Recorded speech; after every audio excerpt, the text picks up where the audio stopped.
folks, and welcome to another exciting panel discussion. Today, we've got several industry experts which will be representing some key dimensions of the transformation of the industry from an OEM product perspective, from a fleet perspective, and from an insurance and risk perspective. But before we start that discussion, I would like to present a couple of slides to kind of introduce the topics that we'll be addressing today. And primarily, when we think about all of the transformation that's happening in the industry, there are a number of points or stars of alignment that have to happen, or where work is consistently happening to bring that new technology into the hands and availability for fleets. Primarily, we look at OEMs, what product is available, what product is in the pipeline, and how will product design have to change over time to address not only the needs of infrastructure, of fleets, but also to meet the general goals of each segment and use case. When we look at the fleets, very, very key is how are the fleets using the products? What are the concerns of the fleets around transformation to new infrastructure, new technology in the cab, new technology on the vehicle? And how do they use that vehicle in order to maintain profit in their operations and meet the needs of customers? We have a lot of discussion around supply chain, so vehicle architecture, who will supply the new technology, where that comes from. Many discussions around infrastructure. So public versus private, we're having a lot of discussions now. We'll talk today about infrastructure as a service, among other things, which we call X as a service. The utilities are always highly critical to, especially the new discussion around electrical infrastructure, and also when we talk about hydrogen and other energy carriers, utilities play a key role. And regulations, we always have to have work on the policy side to either regulate what can be used in the market, or to kind of gently nudge segments and industries into alignment with some of the other broader economic goals. And so through our discussion today, we'll have great insight into many of these key points of industry alignment. And specifically, when we think about what's happening with technology and also advanced safety systems and autonomous vehicles, all of the in-cab telematics and making fleets more efficient, X as a service, we talked about vehicle as a service, driver as a service, infrastructure as a service, and fleets as a service. These are all very important and very complex issues that we can discuss today. And we're very lucky to, again, have representation from the OEM, insurance, and fleet perspective on these. So what I'd like to do is introduce our panel today. So we've got Jose Castenada from XOS. XOS designs and manufactures purpose-built commercial electric vehicles, fleet management software, and charging infrastructure to enable that adoption. Dave Nemerofsky from Holman. Holman offers a unique set of complementary services that address changing needs, from fleet management, upfitting, vehicle accessories, sales, insurance, investing in the future of mobility, or all of the above. So really great insight on the fleet side of the business. And then Ryan Heaslip from Poly Insurance. Poly is the independent agency that was founded in 1983. And really great to have Ryan on the call today to address all of this technology. Everything's changing, a lot of risk that goes along with that. And so with that, I would like to introduce Jose, if you'd like to bring up your presentation and give us insight on your view from the OEM perspective. Great, thank you, Eric. And I appreciate those of you that joined in the session today. So my name is Jose Castenada. I lead business development and service here at XOS, and I'm going to take a few minutes to introduce you to the company, give you a background on what we do, what we're focusing on, and happy to be a part of this discussion. For those of you that aren't familiar with XOS, our focus really is on last mile transportation, reducing carbon emissions and making sure that we have cleaner air and fleets can be more efficient and more productive. When I talk about last mile, specifically return to base operations is where our focus is. We've been in operation for a little over 5 years, and we've actually had trucks on the road for about 3 years now. So really excited about some of the opportunities and partnerships that we have.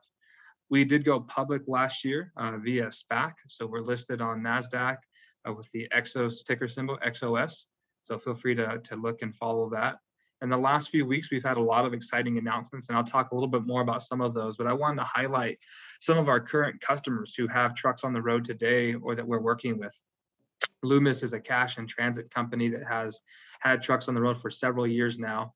FedEx, specifically, their independent contractors, their ground operators, also have trucks on the road. And then we also deployed trucks to UniFirst earlier this year. These are all step vans, and I'll talk more about that here shortly. But we also have orders from other companies like Southern Glazers Wine and Spirits, Anheuser-Busch. And then I'll highlight MHC. MHC is one of our distributor partners. They're actually the largest Kenworth distributor in the country with, I believe, locations in 19 states. So we're really excited about that partnership, giving us really good coverage and kind of scope. One of the questions that we oftentimes get asked about how are we going to support trucks in the field, and that's one of our answers is with partnerships with folks in the industry. On the bottom left, you'll see a few different vehicles, and that's really to give you an idea of where our focus is. We're exclusively today committed to Class 5 through Class 8 electric powertrain options and configurations, and so you'll see a step van, and later I'll talk about the chassis cab. But we also offer software as a service or fleet as a service. We'll talk about telematics and fleet management services. And then on the far right, you'll see what I call kind of ancillary products, whether it's financing that we offer, infrastructure management, or other types of service and support is also part of our portfolio. I mentioned an event that we had actually last week, and we announced 2 really key partnerships. One of them was with Thermo King to develop a fully integrated electric truck and refrigeration system. And there's a few other partnerships or aspects of that partnership as well. And we also announced a partnership with Allison Transmission to develop an Eaxle for our product. And so 2 really great partnerships that demonstrate how EVs or EV OEMs are making an impact today and working with traditional or incumbent companies that are already in the marketplace. Last week, we officially unveiled our chassis cab and our tractor. We called it Fleet Week. We announced 2 key customer partners, McLean, who is focusing on supply chain and in the kind of the wholesale food business as our launch partner with a Class 8 tractor, and Republic National Distributing Company, who is our launch partner on a Class 6 box truck. Both of those are great customers for us, and you can see some of the highlights of the product that we unveiled. Really excited about both of those. Those will be commercially available next year, second half of 2023. So today, XOS primarily is focusing on a step van, which we have about 100 of those in customers' hands. But later this year, you'll see the slow unveiling of these products, and then next year, full commercial production. Our approach is really focusing on a couple key areas. One is our chassis and our battery. So with our medium duty platform, we're able to leverage that technology to develop a step van or a Class 6 box truck. And then in our heavy duty platform, a Class 7 straight truck or application or a tractor. We also have a powertrain offering where we sell our battery and other components to other manufacturers as well. So my last couple of slides, just to give you an overview, aside from trucks, I talked about energy and infrastructure. We offer services ranging from consulting to helping fleets procure chargers, all the way to full-blown temporary charging solutions. And what you see here unveiled is our XOS Hub, which is designed to be mobile, it's designed to be temporary, but it gives fleets a bit of flexibility on bringing power and infrastructure on site. And I can share more about that as we get into a dialogue. And then lastly, our fleet as a service, everything from over-the-air updates to managing charge times and managing service. Those are all designed to make it easier for fleets to adopt electric trucks and really make it more efficient and reduce total cost of ownership. So we're really excited about that unveiling. And then my final slide is really just a quick a yearbook page is what I call it. We've added really key talent to our company. 9 months ago, or when we went public, we were 200 employees. Today, we're over 400 employees, and we continue to grow at an incredibly fast pace. So really exciting time to be not only at XOS, but to be in this industry and supporting any type of clean air initiatives, but especially at XOS. So thank you for the time, and happy to pass the time off to the next speaker.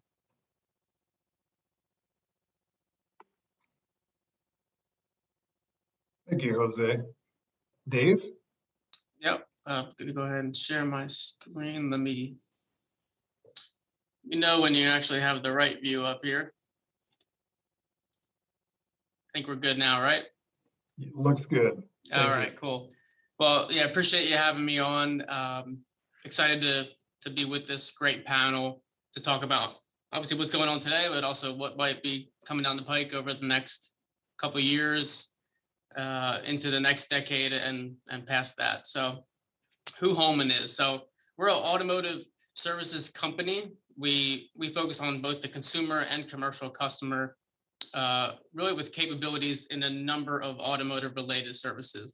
So you see here, I'm in the fleet and mobility space. My group specifically focuses on the smaller fleets, about 100 vehicles or less. We also have a large organization previously known as ARI. We've since kind of combined all of our brands into one HOMAN. We've always been HOMAN, but now we're outwardly faced as HOMAN. Between the two organizations, we manage about 2 million vehicles between North America and Europe. We also have a pretty large presence in the automotive retail dealership space. We're in 9 states, 39 different rooftops, and 21 different brands. And we also have our own upfitting and manufacturing department as well. So really our goal is to be everything fleet related for the customer and help minimize anything supply chain related hiccups that can happen. So we're pretty vertically integrated.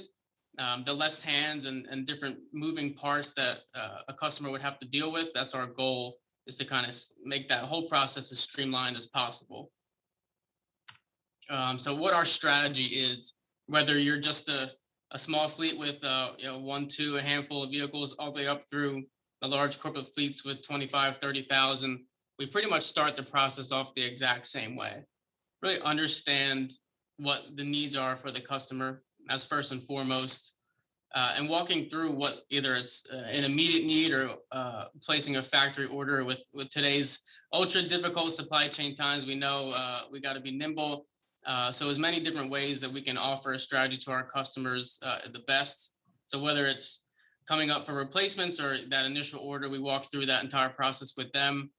Relationships with every different OEM and chassis manufacturer, as well as multiple upfitting partners and manufacturers. We walk through those scenarios with them, ultimately to deliver a vehicle that's road ready to the customer. So, no longer that they have to spend the time going to a local dealership, find their own upfitter, getting it decaled or wrapped and worry about licensing. Our goal is that when the vehicle is delivered to the customer, it's ready to put to work. So in a nutshell, I mean, that's who HOMAN is. And like I said, my group focuses on the smaller fleet space. So typically, I think the smaller fleet space has been relatively underserved. Now everyone knows your large corporate fleet, you get all the attention. You have large departments within internally helping to manage this. But if you're just starting out and you're a local, maybe contractor, home service contractor, and your fleet is starting to get, you started with 1 or 2, maybe manageable. Now you're at 10 to 15 to 20. That's really what my group's sweet spot is helping that business owner focus on growing their own business and let us take the fleet headaches really away from them. So really interested to get into the conversation and different Q&As we have, but I'll hand it over to the next person. Thank you, Dave. Ryan? Yeah, thanks, Eric. Yeah. Just get going here. So as Eric mentioned, I work for Poly and lead the commercial team at Poly, selling business insurance, servicing business insurance with a focus on cyber and commercial auto. So a little bit about Poly. We're an embedded insurance solution. Poly was started in 2016, an offshoot of an existing independent agency. And we partner with dealerships to bring car insurance into the sales process. When a consumer is buying a car, it leads to a lot of great things. I mean, it's higher revenue for dealers on the back end, greater spending power for consumers, which benefits dealers. And it also increases customer satisfaction. We can save people some money opens up their wallet to spend on other F&I items, maybe increase the price of the car they're purchasing, and et cetera, and just a lot of good things. It's embedded, it's at the point of sale. We have the information from the dealer on what we need to do to write the insurance, and it's just it's really taken off, and we're now on the F&I menu with JM&A and others, and it's just really growing pretty exponentially here. Business insurance at Poly, it's a business unit of Poly. We insure businesses nationwide. Like I mentioned, a focus on cyber, commercial auto, and we also have a traditional P&C clients, but we focus on commercial auto and cyber. So I'll talk about some trends that I see with my customers, kind of broadly speaking here. Telematics, I mean, just growing exponentially, and business owners are more willing than ever to implement telematics. I mean, the cost has decreased to telematics. At the same time, you have commercial auto rates increasing. Obviously, it's a favorable risk factor to have telematics. We've seen carriers start to require it, and I think that's going to accelerate carriers requiring it. I think if you're a carrier pretty soon, maybe the next 3 to 5 years, just my reaction, if you're not requiring it, it's going to be adverse selection. You're going to not get the best risk. So it's really something we've seen just increase, and it's been pretty cool. And business owners also see operational efficiencies from it too, which is pretty great in terms of fuel savings, fleet management. Insurance is such an intangible product that it's kind of cool if we can have a safety thing like telematics create a tangible benefit. It's pretty neat. The other thing going on, commercial auto, probably no secret to a lot of people here, we had a dip in frequency, pandemic, just vehicles not on the road. Severity remained high, kind of the pandemic driving, right? People just driving, like nuts on the highway. We've bounced back, unfortunately. Now we still have frequency along with severity, and severity is driven by a few things in insurance. I mean, we all know the cost of a vehicle is, more expensive than it ever was to repair, increased use of electronics. I mean, I'm not as well versed as others on that, but that's the kind of nuts and bolts there. Nuclear verdicts, social inflation, I mean, injuries cost more to settle, all kind of melds together to just create severity that's, pretty high, and rates go up. Of course, carriers, want to make a profit, although they're kind of wavering on that sometimes with commercial auto. So all those factors. The other thing I hear from my accounts a lot, my clients, is drivers, right? Again, no secret. I mean, it's hard to find employees across all sectors these days, but it's difficult to find and retain them, and it leads to businesses taking risks on less preferred drivers. I mean, I've never gotten more calls than in the past year, 2 years about the 19-year-old driver, right, who they want to drive a commercial vehicle. And, maybe it's a good risk. Traditionally insurance companies have been a little bit wary of the younger driver, or the driver with a little bit of a spotty MVR. So, it puts the fleet owner in a tough spot though, because they need drivers, and it's hard to find them. So with that, I'll turn it back over to Eric. Great. Thank you, Ryan. Okay. Great presentations, guys, and lots of points for discussion. And so we only have about a half an hour to get through some of the key points, but I think that the main thrust here is we're shifting to a new propulsion technology or propulsion fuel, some new energy carrier for commercial vehicles going forward. And there are product implications, there are risk implications. Everybody wants to know, what do the fleets think about this technology? So I'd like us to each take a turn on, each of you guys to take a turn on, what is the appropriate energy carrier and why? And so Jose, if you could kick us off, hydrogen, electricity, alternative fuels. Yeah, happy to. I think I shared a similar response previously on a panel, and I'm sure it's heard before, but the answer is it depends, right? It depends on the application and the use case and the fleet. I'll talk more specifically, as I mentioned, about XOS and our approach and strategy. We're focusing on return to base applications, specifically which are last mile. Why? Every base already has power. They have electricity running, and so it simplifies what that looks like from a charging infrastructure. Having predefined routes, exactly how long your routes are or where your routes go. So it reduces range anxiety. So any fleet that's running in a last mile application, return to base, or has predefined routes or really predictable routes is going to find EV adoption hopefully incredibly easy and comfortable. And that's what we're focusing on. That won't be the case for every fleet, right? There's going to be other fleets whose needs are uniquely different. And for them, their use cases are going to vary and they might have to explore other technologies. So typically, I would just say it depends on the fleet and what their use case is. But I think secondly, and what I believe is still pretty favorable for EV is the economics behind it. There are other types of technologies that you can look at that will give you more flexibility. The question is going to be, are the economics there? Is it scalable? And that's also going to vary depending on the fleet. As Dave mentioned, or if you have a fleet of 25,000 trucks, the economics behind that are going to be different if you have a fleet of 2, and that buyer is going to look at technology differently. So, like in most cases in life, it depends. It depends on the customer and the use case and the technology. But certainly, I think there's a market and an appetite for various technologies to take flight. Great, thank you. Dave, same question from your perspective, because I think when we think about new technology, who's going to use it, how are they going to use it, and how soon are they going to use it? Yep. You're absolutely right with the how soon, and Jose, you're right with it depends, and I'm going to follow up with it depends. But really, I think more so today than ever, with obviously the cost of fuel ever increasing, and with really probably no hopes of slowing down anytime soon, a growing number of organizations really to continue to integrate EVs into their fleet mix. So I think it's no longer a question of when it's if, it's when, and then as the speed at which it happens. So I think the size of your fleet is really going to dictate that, and also the goals of your organization. Is it really to get an ROI out of it? Is it a sustainability play? I think 10 years ago it was probably the sustainability approach that, hey, look at our company, we're really investing into helping to save the environment. And now, as I think a lot of action follows regulation, we see as different administrations put regulations in place as to help save the environment and things like that. That's when the adoption will really take place. And I think fleets have a lot more choices now.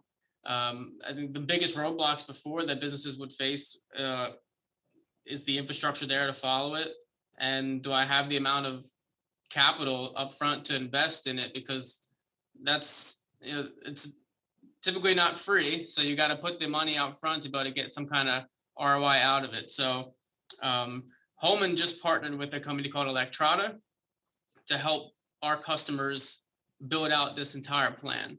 So it's typically been a disjointed approach to try to go EV or any kind of alternative fuel if you're trying to do it on our own. Our goal with our partnership with Electrata is to bring all those different parties together, whether it's infrastructure, whether it's assessing the needs of your fleet, different operating structures that your fleet actually within the fleet. So some portions of your fleet, it may make sense to do one particular strategy, and another fleet or another portion of your fleet may make sense to stay doing what you're doing. So it's really, I think, understanding the needs of the fleet and their goals overall to help them implement it. So Dave, just one follow-on question.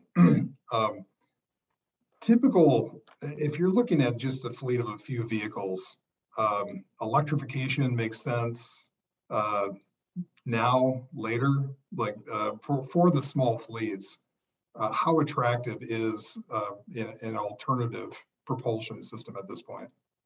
Yeah, I think as Jose mentioned, again, it depends. If you're kind of that hub and spoke, depending on what your driving patterns are, if maybe you're a long haul and not stopping frequently and you got rather long trips, EV may be a little more difficult. You may have the range anxiety, infrastructure may not be there to help support it, but different alternative fuels may make sense for the long haul. So it really depends, but I think it really changes on the business model of the fleet. If they're focused in a specific area and they have the ability to come back to maybe a central hub depot, then I think it could be really advantageous for them. And then you really got to start factoring in different payload. Is it restricting any kind of upfitting that you're going to do if you go fully electric? I know some of the newer vans, like the Ford E-Transit, for example, the batteries are placed completely under the cargo area. So that's then causing upfitters to change how they mount products into the back. So all these things have a kind of a cause and effect. So we got to line up all the potential changes that could come forth by moving in that direction. Okay, so we have a lot more topics of discussion for future panels. So Ryan, same question to you, but maybe slightly different as well, since your focus is on cyber. A lot of vehicles, when they're introduced with a new propulsion system, also get a lot of new in-cab features. They get a lot of feature content that is a good introduction point for the manufacturers to do that. So from a risk perspective, some things that I was thinking about are, how do you manage the risk around repairing the vehicles, having potentially access to data, some of the things that we talked about in our panel prep, electrification, new technology coming in. How do you think about that? Yeah, it's definitely interesting. I mean, most cyber incidents occur because of software that's not updated, right? Security vulnerabilities, that type of thing. So that's where my mind goes to, is just making sure that software is updated and it's secure. And, fleet owners have to be on top of that. I mean, we see cyber policies where if you don't update your software within 45 days, your limit's cut by 75%. After 90, it's going to 50, 180, 25, right, et cetera. So it's really, as a fleet manager, you're somewhat being a software manager at that point and making sure it's updated appropriately. So that's where my head goes to on that, Eric. Okay. All right, so let's transition into telematics. Actually, before we do that, Jose, I was at the ACT Expo. I spent a lot of time at the Linamar display looking at the Eaxle and looking at the Eaxles on everybody's product. Can you talk to us a little bit about the advantages of Eaxle and in the scheme of the new propulsion systems, what that achieves on the vehicle? Yeah, I can speak maybe at a really high level, not overly technical, but that's one of the developments that the industry has been waiting for, right? The Eaxle is going to allow us to have more horsepower and more efficiency than what a typical traction motor is going to do, and especially at those heavier loads. So today, we actually use traction motors on our step vans, and they work really well and they perform just as designed, and that's fantastic. But as we get into larger applications, that medium duty, 26,000 pounds and above, it really requires something with more power, more output. And as I talk to customers and even different fleets, the launch of our product and even others could have been 2 years ago if we could get Eaxles out sooner, right? So that's something that the entire industry has been looking at and saying, this is the optimal solution from a power output, from an efficiency output. And so something that we're really excited about. We're actually using the Linamar Eaxle on our chassis caps, on our box truck, and then the Allison Eaxle on the tractor. So again, different suppliers and different configurations for, again, use case and needs of the fleet. But certainly that's exactly the technology that we've been waiting for to deliver a product that's going to meet the demands of the fleet and what customers really want. Okay, great, thank you. Dave, same question. Are the fleets, how they're looking at this whole portfolio of new technology coming into their view? How are they thinking about something like Eaxles? So that one, I really can't really comment too much on. My personal role doesn't get too much into the weeds of different axles.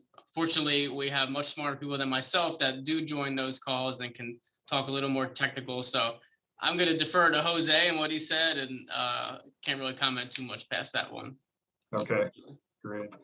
And Ryan, I guess the follow-up question would be, is any new technology coming into the fleets from a risk perspective, just how is your organization kind of addressing the number of new technologies coming in at the same time, and how do you think about that? Yeah, it's interesting for sure. I mean, we kind of look at it for like what our carriers think about those technologies, right? Do they enhance safety? Do they change a characteristic of the risk, right? Less risky, more risky, obviously more favorable to be less risky, but insurance is predicated on data, right? And new technologies, there's a lack of data there. So you kind of needs a carrier who's willing to listen with an open mind, willing to take a risk, kind of see the whole picture and really understand it, right? And not every carrier or underwriter is willing to understand it and take a risk, but those that do, I think, will have the first mover's advantage. So it'll be interesting. Okay, thanks, Ryan. Jose, telematics, proprietary versus third-party integration. Just going to walk us through how you're thinking about the whole telematics and ADAS and autonomy discussions from a product perspective. Yeah, absolutely. I would say we take the approach to all of those, which is kind of a crawl, walk, run. Okay. Meaning first phase is we're probably buying it, right? We're using a third party because it's something that we don't understand incredibly well and it's relatively new, but the capabilities are all there to be done in-house. And so with XOS, we offer our own telematics solutions. We also utilize other third parties as well.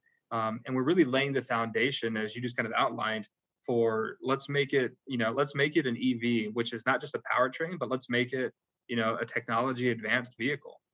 So you start with that basis that says, let's start with telematics, and then slowly it gets into things that are safety related. And then beyond that, it goes to things that are autonomous. And so XOS isn't jumping into this saying, let's go full autonomy. Let's start something really simple and basic, but let's deliver something that first of all adds value to the fleet, which is again, the telematics. And then secondly, going back to the safety, like not just adding value, but let's keep drivers safe. And then at a future point in time, let's get really crazy and see what else we can come up with. And so XOS is kind of taking that approach where we have our own in-house telematics department that's developing different solutions, but there's also a variety of third parties that we're still utilizing, especially on the safety side. We're watching automotive suppliers, looking at other OEMs to try and see what they're doing from a safety standpoint. I think that you're going to see the bar being raised from a safety perspective from commercial vehicles. And so we have some catching up to do, not just as a company, but as an industry there. But I think that anything that we do, we want to make sure that it's compatible to any future technologies that come out. Nobody wants to be made obsolete, 3 years from now when something else better. And so we're really trying to be mindful and strategic about what we do today and making sure that we're really leaving room for future improvements down the line. Okay, interesting. And Jose, how do you guys think about transmitting data to third parties? Because these vehicles there's a lot of data exhaust that's going to happen, and the new business model in every sector is how to monetize data. But in a lot of cases, you really don't want to share a lot of the key, operating characteristics of the vehicle. So that was around third-party integration. I was just wondering, how you're thinking about that as an industry issue, and maybe how you're addressing it at XOS. Yeah, I'm not sure that we have an efficient solution today, but that's why we see some redundancies in integrations, because XOS, for example, as I mentioned, we have our own telematics solution that we want to get certain information out of, but the fleet may not want to share it. And they have their own information they want to monitor, but don't want us to see it. And so it's not uncommon to see on a truck 2 or 3 different devices that potentially have some redundancy, but they all have their purpose, and that is almost 100% designed to protect the interest of whoever's using that information. So naturally, it's a delicate approach. Certainly from a legal perspective, you've got agreements multiple ways saying we're going to have information, but we can't access it or share it. Fortunately, I don't view that as an impediment yet. It's just something that we have to work through, but I don't think it has, for example, it doesn't drive a ton of additional cost into the product. It doesn't make the relationship contentious at all with a customer or an OEM. It's just necessary work that we have to do to ensure that the customer is protected. They don't want us to see their algorithms with routing, for example, and how they calculate their routes. And so we don't want to see that, but we do want to know where the truck is so that we can monitor it and make sure that it's safely operating. And so what you're just seeing is a little bit more of a collaboration and dialogue between different entities and making sure that their interests are protected. And you're seeing a willingness to do that. And of course, making sure that agreements are in place that that's done. I think at a future point in time, you may see a little bit of consolidation in that fleet management space where potentially, OEMs are more willing to work with other manufacturers or suppliers with information. But today, what you're seeing is a little bit of redundancy and inefficiency. But fortunately, I don't think it's to a level that's going to slow down the adoption of electric trucks. Okay, fantastic. Dave, same question, but from a little bit different perspective. So you've got fleets and they've got multiple devices in the cab. What are your thoughts, or educate us a little bit on why that happens and kind of what the outlook is going forward? If fleets are looking for a totally integrated solution, or they're fine with different devices in the cab going forward, or what are the needs of the fleets and Sure. why? Yeah, I mean, first and foremost, we always recommend that it gets put into any kind of driver policy, whether that's through HR, through any kind of administrative on the side, that the drivers know that this is part of it. I think maybe 10, 15 years ago, it was why does Big Brother need to know where I'm going? And now it's become common nature. I mean, we all have smartphones and can pretty much be tracked at any given point. So I think it's just become such more commonplace to be able to do that. Us as Holman, we work with, we're vendor agnostic, so we're a reseller of multiple different providers of devices, all different kinds of features and functions and functionality that comes along with that. But ultimately, we ingest all that data and display it to our customers within our kind of dashboard view, so customers can see everything fleet related, and with GPS insight coming into that as well. I think the biggest thing that we're having to potentially navigate is now that a lot of OEMs are starting to offer this on the vehicle itself, coming directly from them. So maybe in a few years from now, no longer having to use any kind of third-party device to feed information, and it'll come direct from the OEM. So hopefully that simplifies things, as long as the OEMs are willing to work with companies like us to be able to ingest and use that data to the customer's advantage. And we're also using telematics kind of in Rhein space to do risk-based pricing for drivers. Your score, whether it's driver scorecards or efficient route planning, right, and even how I can prove that my drivers are driving as safe as physically possible, and just by the nature of allowing them to be tracked and track their stops and idle times and how long they're at different locations, we have the ability to get a little creative when it's offering any kind of risk-based insurance. So I think the biggest change kind of coming all of that is how current, I guess, telematics providers will react to when OEMs have it fully integrated into their dashboards. So we're seeing that big time. Okay, so what I heard is efficiency and uptime. And safety, right? Sure, absolutely. So Ryan, we've talked a little bit about risk-based in insurance, but one of the questions I think that we're thinking about when you think about ADAS and autonomy is, at what point do you think we'll move to move toward product liability, where it's no longer carrier or fleet liability, but autonomous vehicle, whether you still have a driver in the seat or it's completely driverless, moving to product liability. Any thoughts on that as a future outcome? Yeah, my sense is, carriers will look at how much control the driver has, right? Like just how much, and I don't know how you measure that. I don't have a great answer for that, but that's just my sense. How much is the driver controlling? And if the driver's controlling, less than 50%, I would say that would shift to products liability. Of course, we always say as insurance agents, every claim's fact specific, right? But that's kind of where my mind goes, how much control the driver has. So. Okay, because if you look at level 3, level 4, level 5, kind of the SAE standards, you have side to side, you have front to back control, and eventually you're moving toward autopilot or truly autonomous vehicles from a safety perspective. So we're always grappling with how soon that transition can happen. And I think one of the enablers is from an insurance rating perspective, when does that dynamic change? So. Yeah, it's interesting. I see some things like enhance the driver's capability, right, to drive safely. It's not actually driving the vehicle, but as you kind of progress on the path towards autonomous, then it would flip to products liability.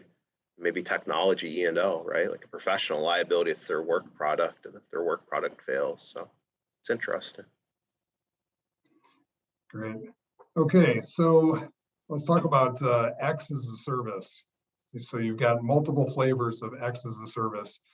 Jose, do you want to talk about any dimensions of those, driver, vehicle, infrastructure, and how is Exos thinking about X as a service? Yeah, maybe I'll start. We talk about fleet as a service, you said Exos, and so it's really kind of encompassing the entire needs of a fleet. But I would say more specifically, I'll just start with infrastructure. I've probably shared this story before, but when a couple of years ago, Exos was really only focusing on delivering a truck, being an OEM, and the burden or the responsibility of everything else was really upon the fleet. But it became apparent pretty quickly that we had to be partners in this space with our fleets if we wanted them to see electrification, more quickly. And so we started developing just our services, which is how do we help a fleet choose the right charger, or how do we help a fleet identify what kind of charging they need. And then it grew beyond that. It grew beyond, some of these fleets really want to focus on managing their fleet. They don't want to have to worry about the infrastructure. So we started then thinking about how we can help them ease that burden and managing the infrastructure process. And so today, what we offer, as I mentioned, is a full suite of options, anywhere from as simple as here's 3 or 4 chargers to choose from, and Mr. Customer, we can help you pick one, or let us help you plan your upgrades to your facility, and we'll engage with another firm and we'll manage the actual construction process and build out. We'll help with permits, and we'll kind of hold your hand along the whole way. And then lastly, as I showed the Exos Hub, which is here's a full-blown solution designed to get you up and running while we manage that long-term initiative. And so I think that has been one of the aspects that we've developed as a company as we've grown, is really not just being a truck OEM, but really looking at the fleet holistically, thinking about their needs, not just to adopt the truck, but to actually keep it and maintain it over the long cycle. And so you're seeing that become more commonplace amongst other OEMs as well. And I think it's really exciting and, quite frankly, probably necessary for a lot of fleets to be comfortable with the technology. Jose, could we talk just briefly about infrastructure? Sure. Because every industry conference, there is a real discussion about, will the infrastructure in this country support a transition to electricity as the primary energy carrier? Just would love to hear your specific thoughts around that. Yeah, of course. It's a great question that we oftentimes get, and I'm sure there's going to be outlying or outlier examples on both sides that make it really easy or make it really difficult. I would say for the most part, I've yet to see a situation where a fleet is having trouble getting power from the grid itself. It's usually the facility. So facilities need to be upgraded all the time, right? Just like if you're building a house, and if it's a 4-bedroom house or 2-bedroom house, and you kind of plan for what you use, and if you change your behaviors, that's going to impact your usage, and you may either have to change your usage internally or go make upgrades. But those upgrades are usually done from pole to the house, not from pole to the grid itself. And so that's what we see more often than not with fleets, is that their facilities may be outdated or not prepared to handle the increased demand they need, but it typically isn't at a grid solution. Now, being logical, if we're in an industrial complex and every building in that complex has 500 trucks and they all decide that they all want to go electric, is that going to cause a problem? That might be a different scenario. But on a fleet by fleet basis, typically the impediments they have aren't from the grid. They're going to be from their building, proper. And those are very real challenges they have, and we have to work through those. And certainly whether it's infrastructure itself or permitting or other challenges from a real estate standpoint, those are very real things that we want to help customers through. Okay, fantastic. Dave, same set of questions. So you've had a couple of minutes to think about everything Jose said, but really X as a service, and how are you thinking about that? It sounds like your organization's business model is fairly similar in a lot of ways to the services you provide. So just kind of talk us through your thoughts around X as a service and those dimensions. Yep. Yeah, I'll probably focus most on fleet as a service. I think it's becoming more important than ever before. I think long ago are the days where a lot of companies have a traditional fleet manager role. Now some do, and I think that's great. But we're dealing a lot more with procurement groups or accounting groups or HR groups, someone who has a responsibility, and then fleet also that's thrown into the mix. So rightfully so, they're looking at us to be the expert for everything, everything fleet related. Now, obviously, within reason, and it's got to make sense, and we got to explain our value proposition to them, and it's got to make business sense. But they have a lot more things to focus on. I think we're all seeing it in every organization with workers and things like that, and trying to do more with less, or whatever common term you want to say. But I think the role of traditional fleet manager is gone. So they're looking at us, like I said, to be that expert. So whether it's help with acquiring vehicles, whether is this the right time to look at alternative fuels, whether this particular upfitting makes sense, or how do I even go about managing fuel and maintenance? So I think the questions really range the gamut, and it's our goal to really be that fleet as a service provider. Interesting. Dave, also infrastructure. So how are especially you deal with a lot of the smaller fleets, smaller size fleets. How are they thinking about that investment or that transition? And I know we talk a lot about TCO, depends on how you use the vehicle. Sure. But are there specific discussions around technology selection, and kind of walk us through that on the infrastructure side? Yeah, I think that's always maybe the second or third or even fourth thing on a company's mind when they look to transition to anything alternative fuel EV related. First, it's, will the vehicle make sense for my application? And then am I going to have any anxiety to get into my jobs to be able to continue to do my job, at the same or better level than before? And then probably third is there an ROI component to it? And I think, how am I going to effectively charge and make use of the infrastructure that's in place is usually an afterthought, at least in my experience. So I think just being an advocate for them on what makes the most sense in terms of whether it's speed to get it up and running, or what makes most sense for their business at the time, or maybe taking a longer approach and saying, maybe right now is not the best time to implement it, but let's make a plan together on how we get to do it. So I guess recapping, what I've seen is that's later on their mind in most cases. So I think rising it to the top is certainly what we need to do, because it's a big part of the equation. Okay, thanks, Dave. Ryan, again on technology selection, some of the things I've been thinking about are, you've got charging locations, you've got over-the-air updates, you've got, supply chains and repairability of the vehicles. What I hear is risk. It's all new from a topical perspective, and kind of in a lot of ways unquantified as of yet, cost potentially to an insurer.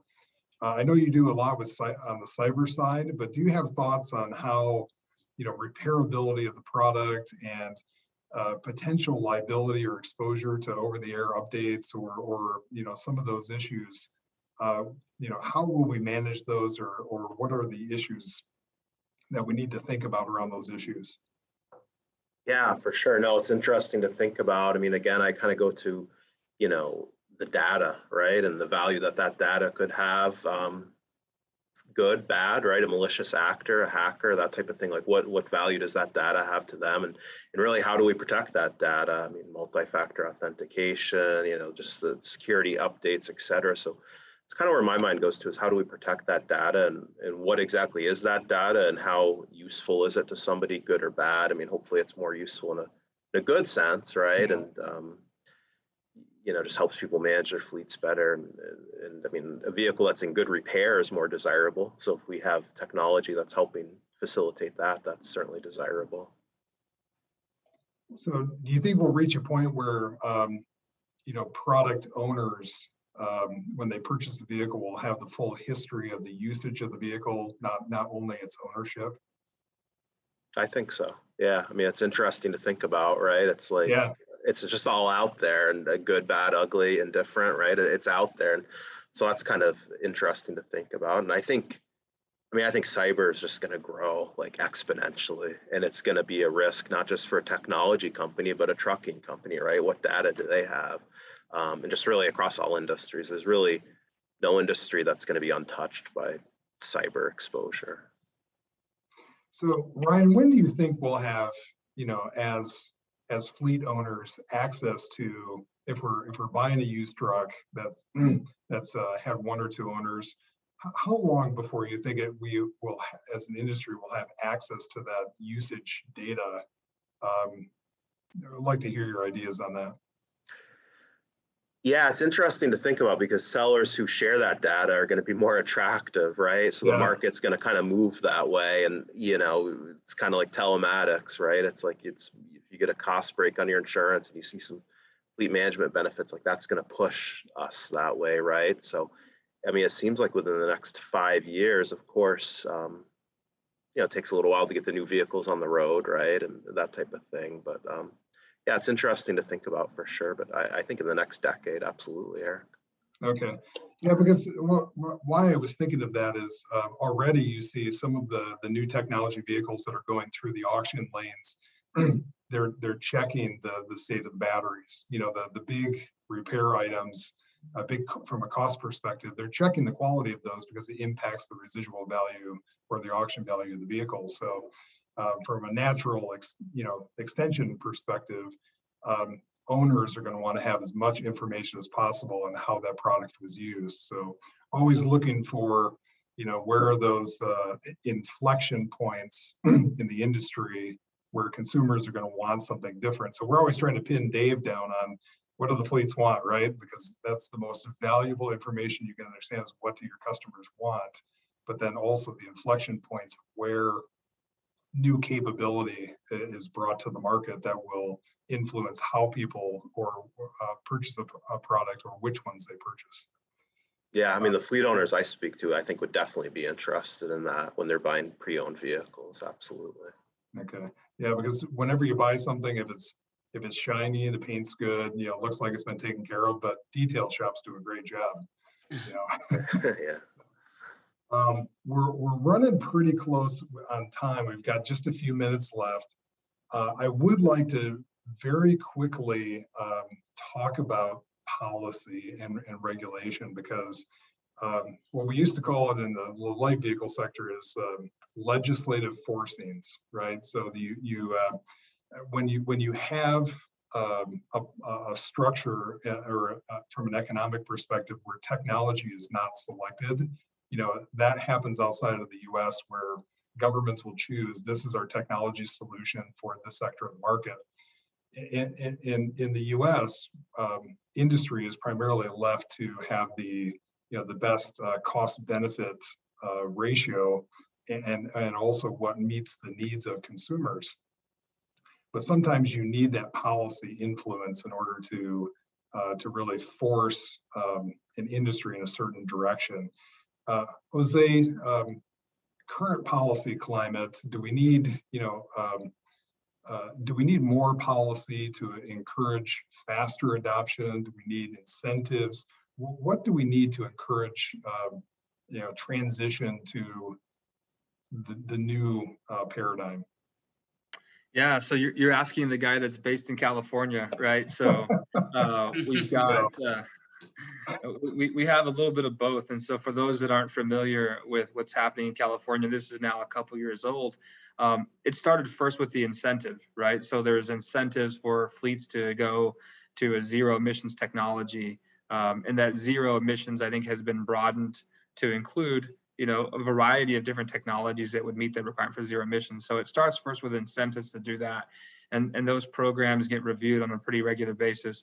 But shortly thereafter, then it's legislation. So you got incentives on the one hand helping you up, and then legislation coming down saying you have to, by 2030 or 2035, a certain amount of fleets, have to be zero emissions. And so politics aside, whether I agree or disagree, I think it's helpful to see both. I think it's helpful to have some incentives that help people along the way, but also what you might say is the enforcement that says this isn't just optional or nice to do, it's actually going to be the requirement. Now, whether the window is long enough or the money is long enough, again, I won't get into, but I think it's helpful to have both aspects saying that, legislation has always been there. We see it on the diesel side, right? There's always Yep. a push to be more efficient and cleaner. So that's not new. And I think it's helpful that they stay away from dictating what type of technology, as long as it's broad enough, and let the economics play out. So I think what you'll see in other states, I'm familiar with other incentive programs that are similar to California's and start to mimic it. I think over time you'll see more and more states take a similar approach. And then likewise, on the legislative side, I think you'll start to see a bit more regulation saying, okay, we've given you guys enough time to try and figure it out with the money. Now we're going to actually try to enforce it and see what happens then. Okay. Just one follow-on question, or maybe two. You've got, quite a large vehicles in operation is pretty huge in embedded technology. Is it going to be, new technology increasing residual values also, which will help bring technology in, or will we be looking at also retrofitting technology? Because we have such a large population of vehicles, and the lifespan of those vehicles is actually quite long. Just wanted to understand your thoughts on those two metrics. Yeah, that's a good question. I don't think we know yet, right? We have a pretty active dialogue with our finance partners today who are willing to support residuals based off of what they know. But I'm sure that they are still uncertain as to how confident they want to be in those numbers, but they're being partners, right? So they're providing those numbers and being partners along the way, but also being mindful of the fact that it could change. I think at XOS, as I mentioned, kind of that building on a foundation, we want to give ourselves the ability to provide updates to the technology and improvements to it. But we can't abandon completely, in 3 years, have a completely different technology that wouldn't be conducive to a healthy business or for fleets. And so we want to make sure that we're being mindful of where technology could go. And that's the value of having a growing team where we have folks that are dedicated to what you would call, quote unquote, R&D. Their job is to focus on what's out there and what's coming, and ensuring that what we build today is still going to be compatible in the next 3, 5, 7, 10 years. Today, I don't see any significant changes to our technology from a battery standpoint, lithium ion or otherwise, that's going to change that. But certainly, the idea of continuous improvement is in the back of our minds, and we want to make sure that we're always being efficient and keeping up with certain trends. Great. Thank you, Jose. Dave, we've got just a couple of minutes. Thoughts on technology transition in the fleets, policy driven or residual driven? Certainly think it's a combination of both. Regulation certainly drives change. But I think, as Jose mentioned, it's important to be able to make sure we capture any incentives or benefits that come along with that, passed down from different parties. So it's really our job to make sure that our customers take full advantage of, if they are implementing, to know what the benefits are. And then real quickly on the residual side, my group, we offer residual-based leasing. So it's really important for us to understand what the market trends are going to be 3, 4, 5 years from now. So when we work with our customers to set an appropriate residual, that we're all comfortable with that, and we didn't steer them in the wrong direction, and they're in a positive equity position when we go to remarket those vehicles and cycle them into new. So understanding how these new trends and new alternate fueling options can really affect the residual, it's ultra important for us to make sure we're advocating well on our customers' behalf. Great, thanks, Dave. Ryan, we literally have a minute and a half. If you give me a 30-second response, and then we'll close the session. Yeah, I think it's going to be, in insurance, I think it's going to be driven by the economics of it, right? The insurance carriers giving better pricing to those, fleets that have better safety, enhancements, telematics, that type of thing. So I think that's what's really going to guide us. Insurance sometimes gets a bad rap, right? Requiring people to do things that might seem like kind of onerous, just kind of a pain. But you think back to like 100 years ago when we had like fire safety issues, right? The insurance industry kind of changed the paradigm on that. And I think transportation industry, trucking is going to be the same way. So. Okay. Ryan, Dave, Jose, phenomenal session. I learned a lot, and really getting your perspective on really a huge portfolio of change that's coming into our industry and into our segment. Really phenomenal discussion. Thank you very much for your time. And with that, we'll close the session. Great. Thank you. very Thanks, much. Eric. Appreciate it. Thank you.